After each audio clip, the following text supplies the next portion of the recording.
Supernatural Season 11, Episode 14, The Vessel. I really enjoyed this episode. I thought initially that it was going to be kind of an okay episode, like when I saw the promo for it last week. I was like, alright, it should be pretty cool for sure, because it's going to be about time travel, so there's got to be something, important about that, and it should be pretty funny and interesting, because Dean was the one going back in time, so it should lead to a couple of funny moments, which it certainly did. But I didn't consider the fact that Cas, or Lucifer in this case, would be the one to send him back. And, I certainly didn't expect that this mission was going to lead him to just be like, F this, I'm super tired of faking, and just, like, start beating them up. And it was crazy. It kind of blew my mind that he did that. And he's just like, he was kind of breaking down a little bit. He was kind of showing his true colors, I guess, a little bit when the mission first failed and he couldn't stay on the ship with him and he got, sent back to the present. And he's, talking back to Sam like, oh, you're really bringing your A ideas today. I'm like, alright, he's getting a little far away from Cass in this episode and he's kind of got to, bring it down. And so then he kind of does. And it's pretty calm again and they're going through and he's like, oh, I'll do the spell and stuff like that. And I was like, alright, they can easily do the spell, because of course it's Lucifer. Maybe he'll just say that, he'll convince Sam or something like that. And then Sam brings up the soul thing. And I love that it turned out the way that it did, because I thought, honestly, he'd say, like, look, Sam, I don't need your help on this one. I'll try to make it work or something like that. And of course, because he knows he's Lucifer, he'd be able to do it and boom, no problem. But he just breaks out laughing. I'm like, oh, I don't think this is about to go the way I thought it was. And he doesn't bring it back. He's just like, you know what? I don't know why I'm saving you. And because it's called The Vessel, when it was like, oh, Dean is going to be sent into the past, I thought it was going to focus a lot, actually, on Sam and Lucifer together. And Lucifer would try to, mess with Sam a little bit and, try to convince him to, not convince him like outright, like, hey, I'm Lucifer, be my vessel. But I thought he would kind of start saying some stuff and try to convince him to, say yes to Lucifer, as Cass. So I was surprised that it didn't go that way, because, it's called the vessel, but I'm assuming it was just because of the submarine. But, I mean, I guess it has multiple meanings. I mean, the vessel is the sub, the vessel as Cass as Lucifer's vessel currently. Sam is Lucifer's former vessel for like a very limited amount of time. But it was really cool. I was so glad to see that happen, just because it was a huge twist, and it's a huge thing that propels the plot forward, and I thought that was actually really great. So I was very surprised by it, because he just bursts out laughing, and then it's like, alright, I'm pretty sure he's not going to reel himself in from this one, because he's just laughing like a maniac. And then he just goes full Lucifer, and he's like, I don't know why I'm sparing you. Dean is the one with the connection to Amara. I don't need you anymore. And that also showed like a big transition for Lucifer himself, because he doesn't even give a crap. It's like, I'll just kill you. Like, I don't need you as a vessel anymore. I don't really care. And, he even says it's like, maybe I was keeping you alive because you're kind of like the girl that keeps turning me down for prom. So I still want you to say yes in some way, but it's like, you know what? I don't actually need that. I'm just going to kill you this time. And Lucifer actually tries to kill Sam, which I thought was really cool. It shows, he really is all in on the whole Lamar thing, and it's like, you know what? Who cares? Like, you are useless to this story, and I'll just lie to Dean, or whatever. But fortunately, we actually get Cass in this episode, a little bit of Cass. And he saves Sam. Of course, unfortunately, Cass isn't powerful enough to do the spell, so they do need Lucifer in order to bring Dean back to the present. And it was great. And, like, as soon as they get back, Sam's just like, that's not Cass. And, of course, the face he makes is just like it was the perfect face that he made. So it was just really great to see that ending. It was very surprising to me that they went, with the big reveal that Cass is actually Lucifer. So I was so happy to see that, because it just changes a lot now. And he has, he has all of Cass's memories, so he knows how to get into the bunker. He can't teleport, but, he can get there if he needs to get there, and he could, just walk right in if he wanted to, and he could lead other demons in there. And I don't know if they'd be affected, because I can't remember if they had to do something specifically for Cas, but he's also an angel technically, so it's different than demons coming in. But I thought that was very cool. I was like, that was actually really awesome. Of course, they send him away and he doesn't actually kill anybody, but it was really good. I thought that was very cool. The other side of this episode was also really good, with Dean being sent back in time looking for this weapon, and he gets what's known as the Hand of God. We get the Nazi characters back in this episode that don't freaking die, and we get introduced to a new character who was a woman of letters, and she was really cool. I liked her character. Not only did she have a cool opening scene, because she had her whole spy mission and she kills the guy, at least temporarily. So she has all of that, which I thought was cool.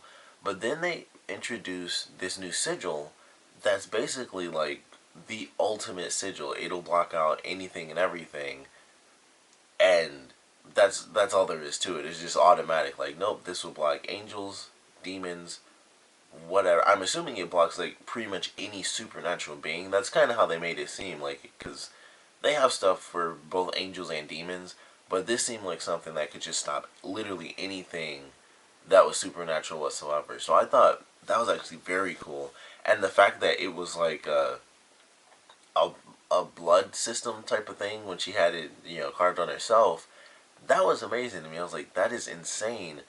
That it's like something we've never seen before. It's not like, oh, you get a little, they got the anti-possession tattoos and stuff, and you just mess it up a little bit and it's done. It doesn't work that way. And if it's seared onto someone, it's connected to their heart, so it works. And apparently, it's not just as a possession thing. That's the same as the sigil, because she's like, well, your friend can't get here unless you kill me. And it's like, how is this thing so powerful that if a person just walks around with it, it repels anything, I'm assuming within a certain radius? Because I would assume that since she had it on her and she put one on the ship, that it only has a certain radius, but she wanted to be 100% alright, this can cover this, basically this half of the ship, and then I'll be walking around, so it'll cover the rest of the ship. But I was like, that is an insane spell, and it's very cool. And I'm sure I think we all know it's gonna come back at some point. I don't know when or how, but I feel like with it being such a powerful spell, it might be how they help Cass. I mean, it just seems like a good way to do it, but at the same time, it's a little difficult to just get to Lucifer. That's not exactly an easy thing to pull off. All right, let's go get Lucifer. That's not really how it's gonna work out in the show. But we all know that sigil is coming back, and it was really cool. They've introduced some new sigils, two new sigils this season, and I'm liking them both so far. Because the first one was during, of course I can't remember the title of the episode, but it was when they were looking for the Banshee, and it was almost like a tether type of sigil, where basically you just hit it and it draws the enemy near, or it sucks the enemy to the other sigil.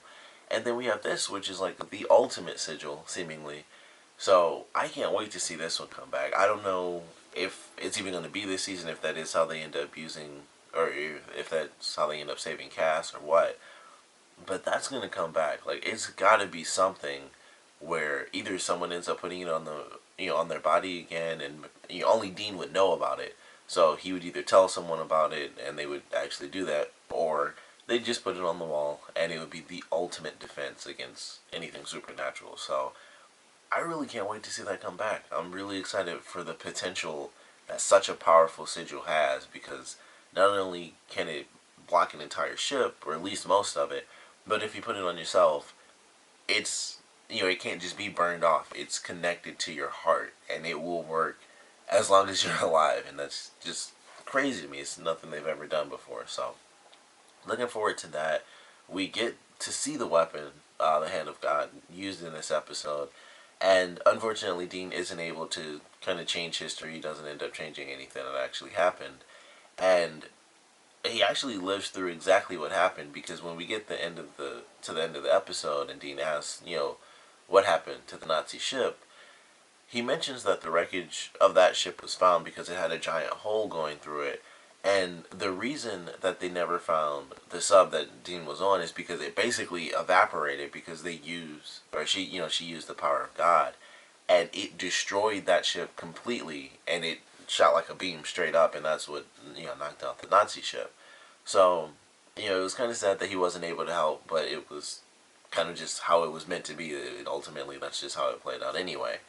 And I thought it was really cool, and it was unfortunate because the whole episode, they're going on this mission, like we can get a weapon to go against Amara, and ultimately, the mission fails for them, and it's like we're kind of left with less than what we had because, of course, this mission, which ultimately ended up as a failure, is what led to them realizing that Cas has been taken over by Lucifer. So, although the mission itself failed, it was what happened, because of the mission that makes the episode so great with the stuff with Cas, or / Lucifer. I just can't help but say Cas first because it's Cas. It looks like Cas, so I'm gonna say Cas first. But with everything that happened there, and then of course the mission itself with Dean on the ship, and some of the moments he had on the ship were pretty good too. Like when he was sitting down, and the guy kept asking him stuff like with the World Series and things like that. And it was kind of crazy. He even knew the thing about baseball. I was like, because of course, I really don't follow sports. I'm like, I don't know. Like, I don't know who won it last year. To be totally honest, like, just because I'm from the future doesn't mean I remember everything about the past. But I thought that was pretty funny. And then they had like the serious moment where he's like, "How long does it take for us to win?" And it's like, is it days? Is it months? Is it years? Decades? So I thought that was actually a nice serious moment. But it was good. It was definitely a fun episode.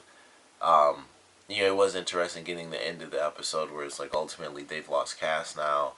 The weapon was sort of a one-use weapon, and it got used, which I guess in one case is actually really good because Lucifer was the one that had it at the time, and he would have grabbed it, and he probably would have took off unless he decided to kill them first, which he was about to do anyway. It seemed like he was about to kill Dean, but he probably would have stopped. Like, I kind of need you alive, maybe, to take her out. So he probably would have just beat him up really bad, which that's what they do. Dean gets beat up a lot. That's just how it goes. But it was a very, very somber ending, especially for Dean, because he was like, they both experienced the loss of Cas, but he was the one that went back in time and saw all those people on that ship and was, hoping that he could actually save their lives. And he's not able to do that, and he's just like, I wasn't able to help the people in that moment, like, and that's all he was trying to do, especially at the very end. It's like, I don't care if I lose the weapon, I want to help all of you right now. So it was a very somber ending, but it had like the tiniest little bit of hope because it was like, at least they destroyed the ship, and you could just see him reflecting on that. So I thought it was a nice little ending, and they kind of do what they did before, where Sam asks, like, do you want to talk about what happened? And it's just like, no, he just has to kind of sit and deal with it himself. And I thought that was just a really good scene for the end of this episode. It was sad, but it's like, that's a good scene. Like, it's one of those bittersweet things where it's like, at least, despite the fact that they died, at least they took down the ship, and all those people died too, because they were the bad guys. So it was a nice little bittersweet sort of somber ending with everything that happened, and them losing the weapon, Dean losing all those people on the ship, and then both Sam and Dean realizing that they've lost one of their best, their family, in Cas. So it was definitely a fun episode. I'm very excited for this next episode. We do get to see Crowley in this one. Not like a huge portion or anything like that. He was in the beginning. I thought he'd be in it a bit more, but he's going to show up again in the next episode. He's actually free in the next episode. I'm assuming that he didn't escape. I don't know, because in the promo, I was like, oh, I figured he'd just let him loose because he's chained up, and he's calling him a dog and crap in this episode. So I figured he let him out, but in the promo that they have, he's walking up to him, and then he just like punches him in the face over a table. So I'm like, maybe he just screwed up. He either let him out, he escaped, or like, those are really the two options. He let him out and then he screwed up during a mission, or he just escaped and he didn't want to kill him. He just wanted to, like, Lucifer didn't want to kill Crowley. He just wanted to torture him. So it's one of those two things for sure. Or maybe his people let him out, but kind of same thing. You know, that's him, still him just escaping. So I don't know, but I'm looking forward to that. I'm actually excited to see more of Lucifer and Crowley because we didn't get to see nearly enough of that. We haven't really had any of it, honestly, since he's become Lucifer. We had this tiny bit in this episode. We technically had it when he first, Cas was first taken over by Lucifer, but that's really it. So I'm actually looking forward to a lot of Crowley and Lucifer because I want to see how that plays out. I want to see exactly where it goes because Crowley does take a bit of a stand, but mostly because Lucifer knows like you're not actually being obedient, you're just kind of playing the part. So I want to see where that takes these two characters because he knows that Lucifer can't exactly take on Amara, and as he said, if you could have beaten her, if you had all the power that you needed right now, you would just go destroy her. That way she can't really bother you in any way, shape, or form. And he was totally right about that. So I'm curious if they're going to end up being a bit more like partners a little bit in these next couple of episodes and how that's going to play out with Sam and Dean because I would assume they're going to realize like, oh, we can't call Crowley because he's probably dead already or something like that. So they're going to kind of just be on their own. But we'll see how they play it out and who they try to get help from. But I certainly enjoyed this episode. Definitely want to know what you guys thought about it. So please comment below. Let me know your favorite parts, your least favorite parts. And, of course, gotta ask what you guys think of Lucifer revealing himself to Sam and Dean. I didn't expect that. I thought when I was watching the episode really early on, the first thing I thought I was going to end up talking about during the review is like, I really love how they're, doing everything they can to solve this case and go after Amara. And they have no clue what's going on behind the scenes. And that's what I thought this episode was kind of going to be like. They're doing this mission to try to take down Amara. And then they just have no clue that Cas is actually Lucifer. And I like that they did that. But admittedly, I like it more that they did that for like 2 episodes and then it was done. And now they know the truth. So I'm excited either way. But I'm very glad that it happened. Like that really surprised me, and I love the way that it happened too because no one else figured it out. He just kind of broke down because he's Lucifer, so he just couldn't hold it in anymore, and he even insults them and stuff. And it's like, God, I thought you guys were annoying as like mortal enemies, but working for you is just the worst. And just him as Lucifer is just really good. So I was very excited by that. I don't think you could possibly hate that unless you just wanted it to go on forever, but I do want to know what you guys thought about that and the episode in general, so please comment below, let me know, and thanks for watching.